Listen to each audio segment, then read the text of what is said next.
Maine Elite Passing Camp's summer tour through the state started in Portland 2 weeks ago, and this week more than 200 high school football players are on Cony's Fuller Field in Augusta to prepare for the new season this fall. Year 8 of the Maine Elite Passing Camp. 8 years. What was the idea behind it? What made you do it?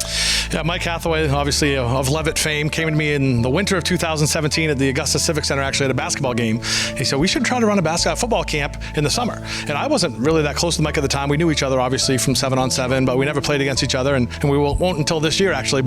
And I said, okay, so we kind of met together a few times and came up with an idea. And the first 2 years it was here, it was 8:30 a.m. to 2. The kids would stay all day. We went inside for a lunch break, a chalk talk, and all those things. And we did that for the first 3 years. And then when COVID came, we got in a little trouble for running the camp, but we met all the criteria. We didn't coach our own kids, all those things, but we had to break it into 2-hour sections. And so that's what we do now. The youngest kids come in here 9 to 11, then another group comes in 10 to noon, and then the oldest kids come in noon to 2. So it's evolved a little bit over the years, certainly grown. The numbers of kids, first year was about 65, and now we're going to have about 400 combined with this camp and what we had in Portland 2 weeks. Yeah, you've got a session in Portland, which was 2 weeks ago, heavily attended. Yeah, huge, 250 plus kids there. And it'll be about 200, I think, when it's all said and done here in Augusta. So it's grown, and we got kids, driving down. There's a middle schooler here from Holton that was at Portland 2 weeks ago. So I'm not sure who's paying for that gas bill, but he's obviously committed to getting better at football. It's awesome. He is a committed football player. This is B.L Lippert, the Cony head coach, and of course one of the movers and shakers behind the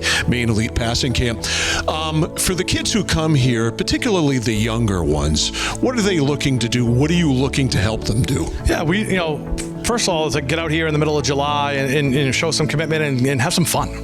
We want to give them, we said, try to find one thing per day, whether you're a quarterback, an offensive lineman, a wide receiver. Can we find one thing per day that you can take home, to other players in your program or practice in your backyard? And if you do that for 4 days, and you do that for 4 or 5 years coming to camp, you've learned a lot that you can apply to your game. And so, for the young guys, have some fun, learn to listen, learn to, watch the guy ahead of you and run the right route and all those things.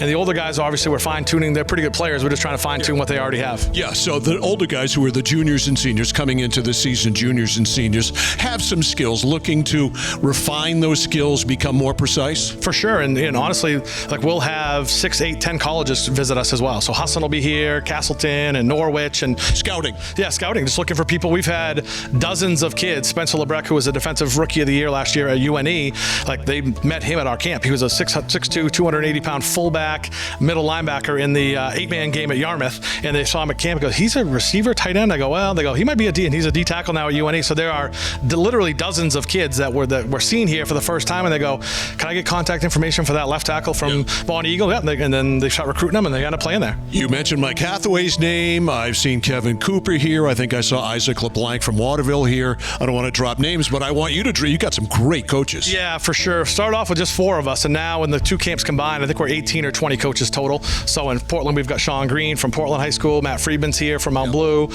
Skip Capone does our offensive line. Matt Chevris, yeah. Matt Twitchell's a long-time defensive line coach at Levitt. So we've got a dozen or more coaches over the course of 2 weeks, and we want to have the best coaches available. So we called Aaron Filio, helped out for the first time last week in Portland. He's a South Portland coach, so we try to get the best guys and have the best experience for the players. Did you back then, 8 years ago, see it becoming this? No, for sure not. We just kind of wanted it for Central Maine and get as many kids reps, and selfishly, for Mike and I wanted Cony kids to get reps against some good players from Levitt and Skowhegan or whoever it was.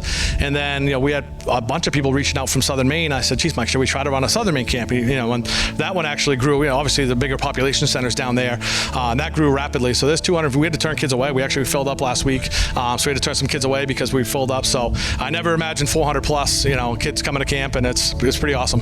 When you were playing at Cony High School back in the day, did you foresee coaching in your future?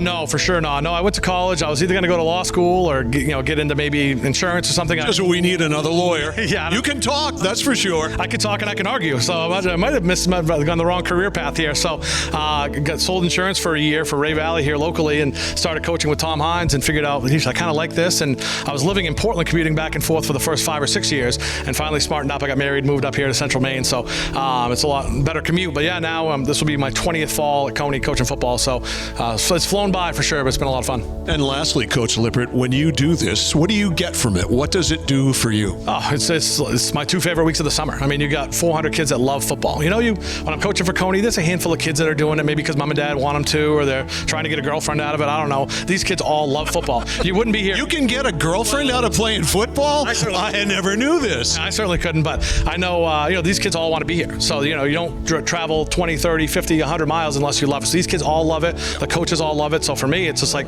nothing better than coming out and playing football with people who love football.